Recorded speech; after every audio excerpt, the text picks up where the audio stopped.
ദുരന്ത സ്ഥലത്ത് ദുരൂഹതയേറ്റി Malappuram registration jeep right wing ഹാൻഡിലുകൾ നടത്തിക്കൊണ്ടിരിക്കുന്ന പ്രചാരണം അത് നമ്മൾ അതിന് വലിയ ഗൗരവം കൊടുക്കേണ്ടതില്ലെന്ന് എനിക്ക് തോന്നുന്നു. കാരണം എന്ത് സംഭവിച്ചാലും ഈ നിലക്കുള്ളൊരു കളർ അതിന് കൊടുക്കുക, വിഭജനം സൃഷ്ടിക്കാൻ ശ്രമിക്കുക എന്നുള്ളതൊരു അവരുടെ ഒരു രീതിയാണ്. ആ രീതിയിലാണ് അവരെല്ലാ കാലത്തും ഉണ്ടായിരുന്നത്. ഇതിപ്പം സോഷ്യൽ മീഡിയയിലാണെങ്കിൽ ഒരു കാര്യം ഓർക്കണം, 2011 പുല്ലുമേട് ദുരന്തം ഓർമ്മയുണ്ടോ?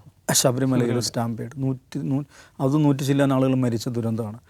അതിൻ്റെ 2-ാം ദിവസം, അന്ന് വാട്സപ്പില്ല, 2-ാം ദിവസം കേരള കൗമുദി പത്രത്തിൻ്റെ 1-ാം പേജിൽ 8 കോളം ഒരു വാർത്തയുണ്ടായിരുന്നു. എന്താ അറിയോ? ദുരന്ത സ്ഥലത്ത് ദുരൂഹതയേറ്റി മലപ്പുറം രജിസ്ട്രേഷൻ ജീപ്പ് എന്നാണ് അതിൻ്റെ തലക്കെട്ട്.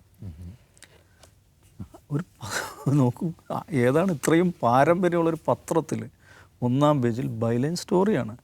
അപ്പോൾ ജീപ്പിൻ്റെ പാടുണ്ടാവും. ജീപ്പിൻ്റെ ടയറിൽ സാരികൾ ചുറ്റിപ്പിടിച്ച് കിടപ്പുണ്ടായിരുന്നു. അത് വേറെ നിലക്ക് ദുരൂഹത ഇങ്ങനെ. അപ്പം മലപ്പുറം രജിസ്ട്രേഷൻ ജീപ്പ് ദുരന്ത സ്ഥലത്ത് ഇങ്ങനെയൊക്കെ പറഞ്ഞ് കഥകളുണ്ടാക്കുക, ആളുകൾക്കിടയിൽ വിഭജനം സൃഷ്ടിക്കാൻ ശ്രമിക്കുക.